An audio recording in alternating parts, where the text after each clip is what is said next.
اولیاء چشت میں جس بزرگ نے اپنے زمانے میں بڑا عروج پایا ان کا نام خواجہ قطب الدین بختیار کاکی ہے. سب بولیے رحمت اللہ تعالی علیہ. خواجہ قطب الدین یہ شہزادے تھے اور مرید ہوئے تو خواجہ معین الدین صاحب کے ساتھ ہی آ گئے دلی میں.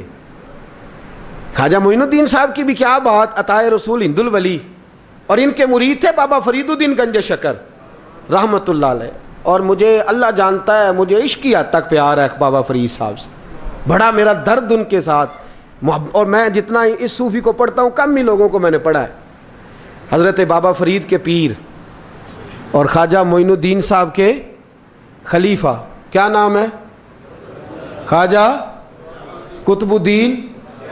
مکتب میں پڑھنے گئے نا پہلے دن، 4 سال کی عمر تھی، تو قاری صاحب نے الف با تا سا پڑھایا تو انہوں نے 15 سپارے قرآن پاک کے سنا دیے. تو کہنے لگے بیٹا تجھے کیسے آئے؟ کہنے لگے میری اماں 15 سپاروں کی حافظ ہے، وہ سارا دن قرآن پڑھتی رہتی تھی، مجھے سن سن کے یاد ہو گیا ہے. یہ بالا نگالاں یاد ہو سکدیاں نے تو قرآن پاک بھی یاد. اللہ خیر کرے، شرط یہ ہے کہ ہم گھر میں قرآن پڑھیں، بچوں کو سن سن کے بھی یاد ہو ہی جاتا ہے. خواجہ قطب الدین اتنا عروج پایا اس شیخ کامل نے کہ وقت کا بادشاہ بھی مرید ہو گیا.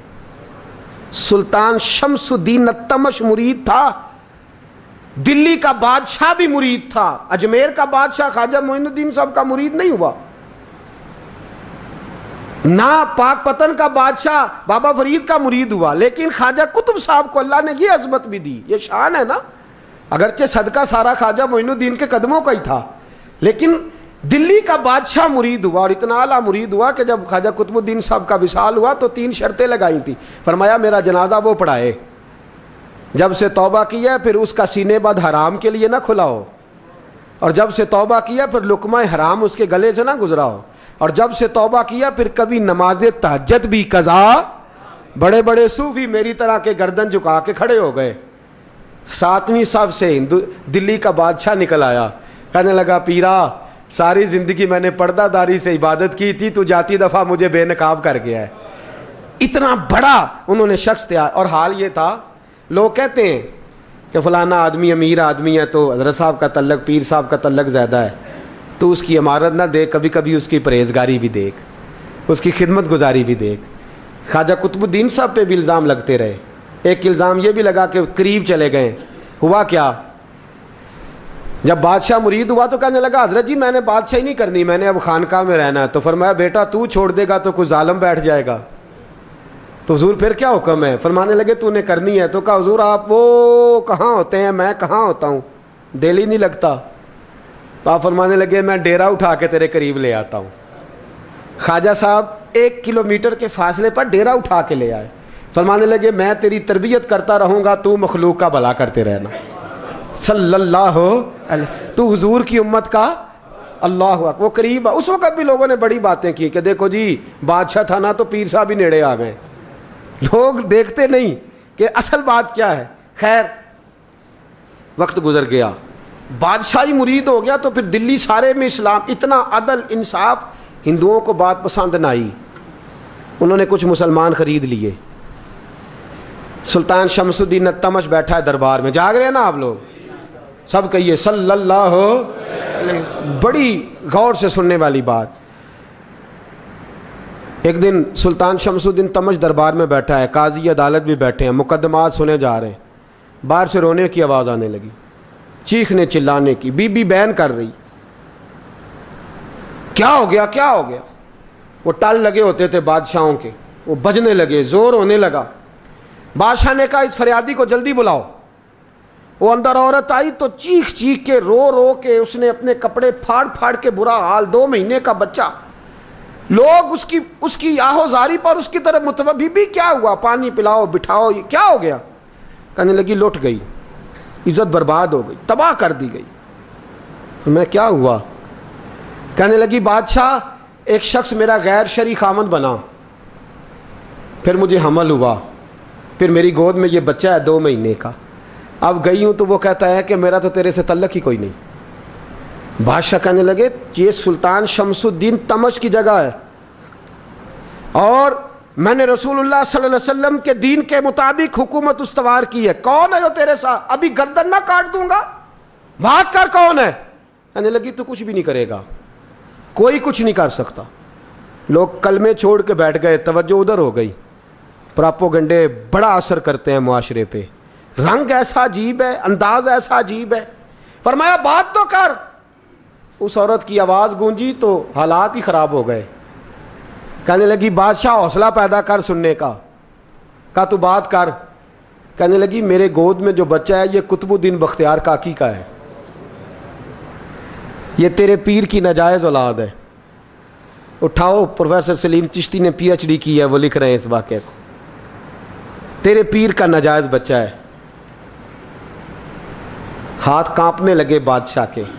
کہنے لگے یا اللہ کبھی تو قیامت برپا کر دے تو معاملہ ٹھیک ہو جائے, میں تیری زبان کھینچ دوں گا تیری گردن. تو نے بات کیسے کی؟ کہنے لگی میں نے کہا تھا نا تیرے اندر حوصلہ نہیں, میری عزت تار تار ہو گئی اور تو پیر بچا رہا ہے. اللہ اکبر.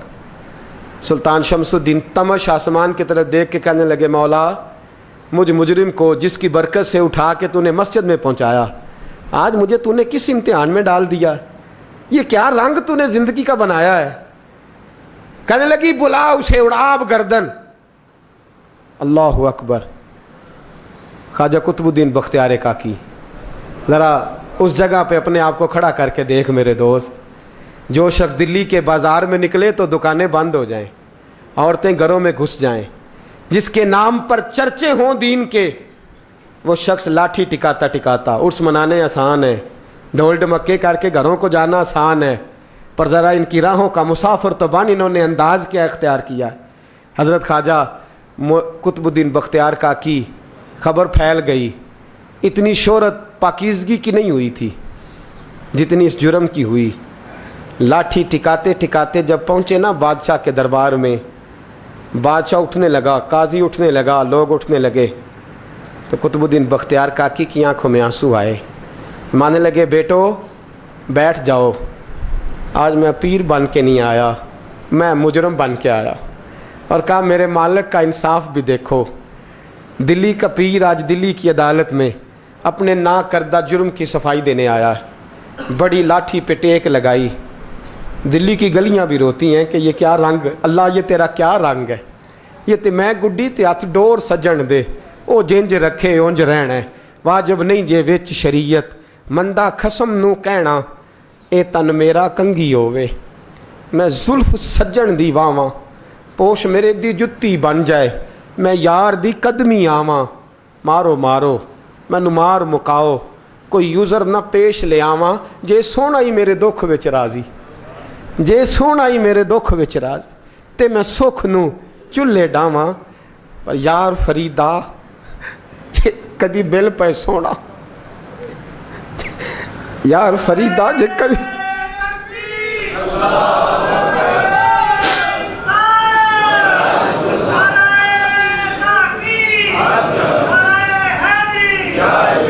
یہ کدی مل پہ سونا, بس انہوں رو رو حال سناواں. ٹیک لگائی ہے. کہنے لگی بی بی بول دے گواہی. کہنے لگی بی بی رب جانتا ہے, رب کا رسول جانتا ہے, پر میں تجھے نہیں جانتا, تو کون ہے؟ کہنے لگی اچھا وہ لوگوں کو بھیج کے تہجد کے بہانے پچھلے دروازے مجھے اندر بلانا, رب تیرا بھول جانا. پھر رونے لگی, پھر مکر کرنے لگی. مجھے بتائیے ایسا کوئی مقدمہ ہو تو لوگ کیا کہتے ہیں؟ یکدم حالات بدلتے ہیں کہ نہیں بدلتے؟ دلی کا ماحول ہی بدل گیا, سارا رنگ ہی بدل گیا. وہ عورت تو ہندو تھی, اس نے تو جھوٹ موٹ کے کلمے بھی پڑھ رکھے ہیں. اللہ اکبر. خواجہ صاحب پوچھتے ہیں گواہ ہے کوئی تیرے پاس؟ تو 4 کلمہ پڑھنے والے کھڑے ہو گئے. اللہ کرے کلمہ پڑھنے والے بکا نہ کریں, آمین تو کہیں. وہ کھڑے ہو کے کہنے لگے ہاں ہم نے آتے بھی دیکھا ہے, جاتے بھی دیکھا ہے. خواجہ قطب الدین صاحب نے نظر عثمان کی طرف اٹھائی, کہنے لگے اچھا جو تیری مرضی, میں گڈی تے ہاتھ ڈور سجن دے, وہ جنج رکھے اونج رہنا ہے, واجب نہیں وچ شریعت, مندہ خسم نو کہنا. کہنے لگے سلطان یار ایک رات کی مہلت نہیں دے دیتا؟ میں سویرے سلطان بھی رو پڑا کہ پیر صاحب میں میں نوکر اور میں بولتے ہیں اچھا حضور جیسے مرضی. باہر نکلے, خادم کہنے لگا حضور سواری پہ بیٹھ جائیں. مانے لگے نہیں یار آج پیدل جانا ہے. اس دلی کے چونکوں نے مجھے بڑی سلامیاں دی ہے, ذرا میں دیکھوں تو صحیح دلی کے بازار میری رسوائی پہ کیا کہتے ہیں. مجھے ذرا یہ پتھر بھی کھانے دے, ان کا ذائقہ بھی. پیدل گئے, دنیا سو گئی تو دلی کے بادشاہ نے اجمیر کی طرف منہ کیا. خواجہ معین الدین حیات تھے. بے خبر ہو جو غلاموں سے وہ آقا کیا ہے, بے خبر ہو جو غلاموں سے وہ منہ کیا. کہنے لگے معین الدین میں کوئی لوارس تو نہیں نا, میں کوئی لوارس ہوں کہ یہاں جو میرے ساتھ مرضی ہو جائے. تیری مجبوریاں درست مگر تیرا وعدہ تھا ساتھ دینے کا, وقت آیا ہے. میں کوئی لوارس نہیں کہ اب تو اجمیر میں بیٹھا رہے اور میں دکھ سارا اکیلے برداشت کروں. بڑھاپے کا مجھے بھی پتہ ہے, کمزوری کا مجھے بھی پتہ ہے, ذوف کا مجھے بھی پتہ ہے, پر تتی تھوڑے تھکڑے خاندڑیاں, میں بھی تو تیرے نام تو مفت بھی خاندڑیاں. مجھے بھی تو پتہ ہے نا منم غلام نے علی حیدریم قادریم دمز احمد رضا خامی زنم. میں نے بھی تو اپنا نام نہیں نا جپا, تیرا ہی جپا ہے ساری زندگی. یہ لفظ کہے, کہتے میں رویا. آنکھ لگی تو حضرت خواجہ معین الدین صاحب خواب میں ملے. کہنے لگے قطب الدین میرا انتظار کرنا, میں پہنچ رہا ہوں. میرا انتظار کرنا, میرا انتظار. کیا کہا میاں صاحب نے؟ کہتے ہیں مالی دا کم پانی دینا, پھل کچے ہون یا پکے, اے پیر مرید دے سر تے ہی رہندا ہے, جھوٹے ہون یا سچے. میں آیا, فکر نہ کرنا. حضرت سویرے اٹھے, پھر گئے عدالت. پھر کہا نام بھائی پروٹوکول, مجرموں کا پروٹوکول نہیں ہوتا, میں اکیلا جاؤں گا. جس کے آگے پیچھے نعرے ہوتے تنے تنہا. 2-4 منٹ زیادہ لے لوں آج آپ حضرات. کہتے میں پہنچا عدالت اور جا کے جب کہا نا کہ ہاں جی حضور بتائیے, گواہ بھی خلاف ہے, مقدمہ بولیں. تو کہنے لگے مجھے میرے شیخ نے حکم دیا ہے کہ میرا انتظار کرنا. پھر وہ جو باتیں کرنے والے تھے کہنے لگے جی کون گیا تھا اجمیر, کون آیا ہے وہاں سے, ہمیں روحانی باتیں نہ بتائی جائیں. یہاں سے تو ایک دن میں پہنچا نہیں جا سکتا, ٹرین بھی 36 گھنٹے لیتی ہے دلی سے جانے میں. تو کہا یہ کیسے ہو سکتا ہے, کوئی رات کو رات آپ کو خبر ہو گئی, آپ کیس کو لمبا نہ کریں. بادشاہ مرید ہے, لگتا ہے کہ یہ راتوں رات بھگا دے گا پیر کو. اتنی باتیں خواجہ صاحب نے سنی. جب بے گناہ آدمی کو یہ باتیں سننی پڑتی ہیں پھر دل بڑا ٹوٹتا ہے, پھر بڑی تکلیف ہوتی ہے. حضرت کہنے لگے یارو تمہاری مرضی. شمس الدین تمش کی آواز گونجی. فرمایا جیسے انہوں نے کہا ویسے کیا جائے گا. 3 دن کے لیے عدالت برخاست کر دی جاتی ہے. چیم گوئیاں ہونے لگی, پھبتیاں کسی جانے لگی. تیسرے دن شام کا وعدہ تھا, چوتھے دن عدالت جانا تھا. قطب الدین بختیار کاکی کے پاس لوگ آ کے افسوس کرتے تو آپ بولتے نہیں. یہاں تو لوگ صفائیاں دیتے بولتے نہیں. فرماتے یار میں گڈی تے ہاتھ ڈور سجن دے, وہ جینج رکھے, میں اونج ہی رہنا ہے, جیسے اس کی مرضی ویسے. جیڑیاں گڈیاں آپ پہ اڈیاں ہو نہ چڑھن اونچائیاں, وہی گڈیاں اونچیاں اڈیاں جڑیاں سائیاں آپ چڑھائیاں. فرمایا ٹھیک ہے جیسے وہ رکھے, میں راضی ہوں. اللہ اکبر. تیسرے دن کی مغرب کا وعدہ تھا. جب مغرب کا سورج ڈوب گیا نا, بڑے قافلے اجمیر سے آئے پر معین الدین نہ آیا. وعدہ کیا تھا یار نے, آؤں گا دن ڈھلے. وہ خواجہ غلام فرید صاحب رحمۃ اللہ تعالیٰ علیہ فرمایا کرتے تھے نا, کوا کھانے لگا آنکھیں تو کہنے لگے کاغا اے تن سارا ہی کھائیو, میرا چن چن کھائیو ماس, میرے 2 نین نہ کھائیو, مینو پیا ملن دی آس. نے کہا سارا کھا جا, آنکھیں چھوڑ دے. اس نے کہا تھا میں آؤں گا, انتظار لمبا ہو گیا ہے پر میری امید تو نہیں نہ ٹوٹی. مغرب کی اذان ہوئی تو لوگ کہنے لگے لو جی اب بس ہو گئی. خواجہ قطب الدین صاحب نے اللہ اکبر کہہ کے مغرب کی جماعت جب میدان میں کھڑی کی تو اپنی بھی چیخ نکل گئی, آئی نہیں. لیکن جب نماز کا سلام پھیرا تو خواجہ معین الدین صاحب کی 2 رکعتیں ابھی باقی تھیں. خواجہ صاحب پیچھے نماز پڑھ رہے ہیں, سلام پھیرا اور نماز کے بعد جب اٹھے نا تو خواجہ صاحب کے سینے کے سینہ لگا. تو کہا حضرت جی میں شہزادہ تھا, آپ نے کہا تھا خشک روٹی کھانا تو میں نے خشک کی کھائی ہے, آپ نے کہا تھا فاقے کرنا تو میں نے کیے ہیں, آپ نے کہا وطن واپس نہیں جانا تو میں نہیں گیا. حضور اس امتحان کا آپ نے بتایا ہی نہیں تھا. یہ مجھے بتا جاتے اب اس سفید داڑھی سے میں جواب دیتا پھروں. خواجہ معین الدین صاحب نے جھٹکا, پیچھے ہٹ, تو زیادہ عزت والا ہے کہ یوسف زیادہ عزت والا تھا؟ تو زیادہ مقام والا ہے کہ عائشہ زیادہ مقام والی تھی؟ چپ کر, یہ کچھ صوفیاء کا طریقہ ہے, چپ کر. عرض کی حضور غلطی ہو گئی, میں پہلے نہیں رویا, تو ملا ہے تو رویا ہو. میں پہلے نہیں تڑپا, میں نے شکوا نہیں, تو ملا ہے. اپنا ہی کو ملے تو دکھ یاد آتے ہیں نا. فرمایا چپ کر, جا سلطان سے کہہ دے سویرے نماز کے بعد عدالت لگا دے. سویرے جب عدالت لگی نا تو خواجہ معین الدین صاحب بازو پکڑا خواجہ قطب صاحب کا, نکلے تو دیکھا لائنیں لگی ہیں, مجمع لگا ہے, آنکھوں میں آنسو آ گئے. کہا حضور آپ کیوں روتے ہیں؟ فرمایا میرا دل تھا لوگ میرے کتب کی شان دیکھنے آئے, یہ کتنے بدبخت ہیں, میرے کتب کی رسوائی دیکھنے آئے. کتنے نالائق ہیں, رسوائی دیکھنے اتنے آئے ہیں, شان دیکھنے آتے ہی نہیں. اللہ اکبر. جب میدان لگا خواجہ صاحب پہنچے, عورت کو کہنے لگی اللہ سے ڈر جا, وقت تھوڑا ہے, تو مر جائے گی. کہنے لگی مجھے داستانیں نہ سنائیں. قاضی صاحب سے کہنے لگے قاضی صاحب آپ حقیقت حال سے آگاہ ہیں, خیال کریں. کہنے لگے خواجہ صاحب دلیلیں نہ دیں, گواہ لائیں, واز نہ کریں. خواجہ صاحب رحمۃ اللہ علیہ کہنے لگے گواہوں کو بلاؤ. گواہ آئے تو خواجہ معین الدین صاحب نے نظر, تم ہو میرے کتب پر, میرے کتب کے جرم کے گواہ. ان کی زبانیں کانپنے لگیں, ہاتھ کانپنے لگے. میں بولتے کیوں نہیں؟ جب ان کی نظریں جھکی تو بادشاہ کہنے لگا اگر اب تم نے گواہی نہ دی تو تمہیں میں مجرم بنا کے 80 کوڑے ماروں گا. کہنے لگا جی دیکھا ہے, جی دیکھا ہے ہم نے تہجد کے وقت. جب سب گواہیاں پوری ہو گئیں, عورت بھی تڑپ رہی ہے, رو رہی ہے, 2 مہینے کا بچہ گود میں ہے. اب بولیے بولیے. علماء ظواہر بھی کھڑے ہیں, حسد کرنے والے جلنے والے بھی کھڑے ہیں, ہندو تو ویسے ہی تالیاں بجا رہے ہیں. اجمیر کا بوڑھا, اور یہ آخری پھیرا تھا خواجہ معین الدین کا دلی میں. اس کے بعد ظاہراً دوبارہ نہیں آئے. اٹھے لاٹھی ٹکاتے ٹکاتے اور میدان کے اندر جا کے نا, بڑے میدان میں مجمع تھا, سر سجدے میں رکھا.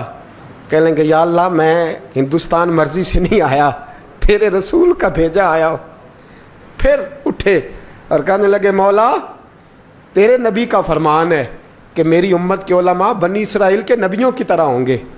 اگر یوسف کے لیے بچہ بول سکتا ہے تو میرے کتب کے لیے بھی بولنا چاہیے. اگر یوسف علیہ السلام کے لیے بول سکتا ہے تو میرا قطب الدین بھی سچا ہے. اس کے لیے پھر اٹھے, اس بی بی کی طرف بڑھے. لوگ کہنے لگے نہ جانے اب کیا ہوگا. جب اجمیر کے بادشاہ نے, عطا رسول نے, ہند الولی نے, امام الاولیاء نے کپڑا کھینچا اور کہنے لگے وہ بچے تو جانتا ہے نا تیرا باپ کون ہے, 2 مہینے کا بچہ. جب نانا بولا تو بی بی کہنے لگی اب کیا کر رہے ہو, بچے بھی کبھی بولے ہیں؟ میں بی بی چپ کر, ان اللہ علی کل شیء قدیر, میں کمزور رب کا ماننے والا نہیں, قدرتوں والے رب کا ماننے والا ہوں. وہ چاہے تو بچے بھی بولتے ہیں. قرآن کہتا ہے حضرت عیسیٰ بولے تھے انی عبداللہ آتانی الکتاب.